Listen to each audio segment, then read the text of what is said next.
Les mines de charbon de Centralia en Pennsylvanie remontent aux années 1850. La ville était basée sur le charbon dans tous les sens du terme. Elle se trouvait sur une mine de charbon et ses habitants l'utilisaient non seulement pour alimenter leur maison, mais aussi pour développer l'économie de la ville. À la fin du 19e siècle, elle comptait déjà plus de 2700 habitants, dont la plupart étaient des mineurs et leurs familles. Les gens qui y habitaient étaient heureux et rien ne semblait troubler leur tranquillité. Ils avaient un bon emploi dans l'industrie stable et puissante du charbon. Ainsi, ils pouvaient surmonter même de graves catastrophes économiques. La ville industrielle florissante n'avait qu'un seul problème, mais il était assez critique. Il y avait beaucoup trop d'ordures et leur quantité augmentait à une vitesse vertigineuse, répandant de mauvaises odeurs et attirant les rats. Au milieu du XXe siècle, il y avait 8 décharges illégales. C'est en 1962 que les autorités locales ont créé une grande décharge cherchant à résoudre le problème de la puanteur de la ville. Pourtant, la création d'une décharge plus grande a eu un impact considérable. Les rats et les mauvaises odeurs ont commencé à hanter encore plus Centralia. La quantité de déchets était énorme, et personne ne voulait que sa ville confortable ressemble à cela, surtout le jour du Memorial Day. Le conseil n'a pas abandonné, et en mai 1962, il a décidé de se débarrasser de tous les déchets en les réduisant simplement en cendres. Ils étaient sûrs que cette méthode permettrait de rendre leur ville propre à nouveau. Une chose qu'ils ne pouvaient pas prévoir, le feu brûlait en surface, oui, mais aussi en dessous. Le feu s'est propagé sous la surface, et les gens ne se sont pas rendus compte qu'ils marchaient en fait sur le sol qui contenait du charbon brûlant en dessous d'eux. Le feu, qui a pris naissance en mai 1962, n'a jamais cessé de brûler. La ville est en feu depuis plus de 50 ans maintenant. À l'époque, les gens ne pouvaient pas croire qu'une telle chose puisse arriver à leur petite ville adorée. Elle brûlait lentement mais inévitablement, et pire encore, elle menaçait de les entraîner tous avec elle dans l'abîme du feu. Le feu se répandit rapidement par une ouverture dans la fosse. Des fissures et des fentes laissaient entrer l'oxygène, si bien que l'incendie s'est rapidement intensifié, mettant encore plus de charbon en feu. Pour aggraver les choses, les flammes étaient presque invisibles à la surface. Pour les arrêter, les gens avaient besoin de savoir quelle mine exactement brûlait. Mais c'était presque impossible. Les mines sont un système complexe de tunnels souterrains. Sans équipement spécial disponible, les habitants ont commencé à réaliser qu'il était temps d'abandonner. Les incendies brûlaient sous les pieds des résidents, devenant de plus en plus chauds au fil des jours. Des fumées s'élevaient de sous le sol, faisant tousser les gens et remplissant leurs yeux de larmes acides. Le niveau de monoxyde de carbone n'était pas sûr. La ville s'est remplie de fumée. Le feu devenait si intense que les fumées pouvaient même s'échapper par des trous d'évacuation. De nombreux sous-sols étaient également remplis de fumée. Il faisait plus chaud que jamais à Centralia. Avec l'incendie qui faisait rage, la température sous le sol a atteint le seuil critique de 480 degrés Celsius, alors que le record absolu était de 730 degrés Celsius.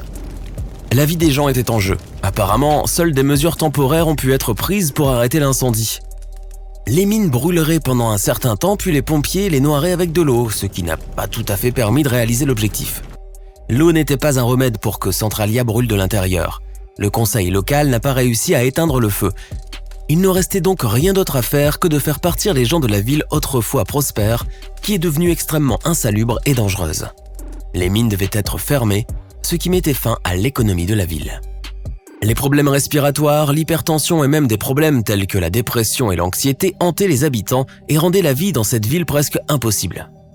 La plupart des gens ont tenté de fuir la ville à tout prix. Les gaz toxiques émis par les mines n'étaient pas moins dangereux que l'incendie lui-même. Certaines personnes craignaient également que le prix de leur résidence ne chute de façon drastique à cause des mines voisines. Ils étaient terrifiés à l'idée de perdre tout ce qu'ils avaient gagné en travaillant dur dans des mines de charbon étouffantes et poussiéreuses. Bien que les ouvriers soient habitués à une mauvaise ventilation, à ce moment-là, la ville n'était pas si différente d'une mine dans laquelle ils travaillaient. Mais même ainsi, tout le monde ne s'est pas porté volontaire pour quitter sa ville natale. Certains voulaient garder leur maison coûte que coûte. À son tour, le Congrès a décidé de ne pas se débarrasser du feu à Centralia, mais de se débarrasser des habitants. Les gens étaient payés pour déménager. En 1983, plus de 7 millions de dollars ont été dépensés non seulement pour maîtriser l'incendie, mais aussi pour assurer le relogement d'urgence de certains des résidents. Au cours des 30 années suivantes, environ 42 millions de dollars ont été dépensés pour le programme de relogement. Environ 52 000 dollars ont été dépensés pour chaque ménage, calculés en fonction de la superficie et de la valeur des biens immobiliers dans les zones avoisinantes. En gros, l'État a acheté presque toutes les maisons qui existaient, mais maintenant personne ne peut acheter de biens immobiliers dans cette ville. La ville est devenue déserte et à la fin, après le 18 septembre 2003, ils ont même éliminé son code postal. Il ne restait presque plus rien, si ce n'est 7 habitants. Les propriétaires se sont battus pour leurs droits devant le tribunal fédéral et ont finalement été autorisés à rester. En 2017, il ne restait plus que 5 personnes, dont aucune n'avait moins de 18 ans. Il n'y a que peu de services publics pour eux et seulement un groupe de pompiers volontaires. Le seul véhicule de pompiers dont ils disposent a plus de 30 ans. La surface totale brûlée est estimée à 1,6 km², comme si la quasi-totalité de la principauté de Monaco était en feu. Cependant, la zone est assez inégale, ce n'est donc pas tout qui brûle en même temps. Un autre problème est qu'il se propage non seulement en surface, mais aussi en profondeur. Les mines ont une profondeur d'environ 90 mètres et s'étendent sur plus de 13 km et la superficie totale est d'environ 15,2 km². Si la combustion se poursuit comme aujourd'hui, les gisements de charbon devraient durer au moins 250 ans. Une ville agréable et animée qui donnait des ressources aux gens s'est transformée en un lieu affreusement inadapté à la vie. Centralia est un peu une ville fantôme maintenant.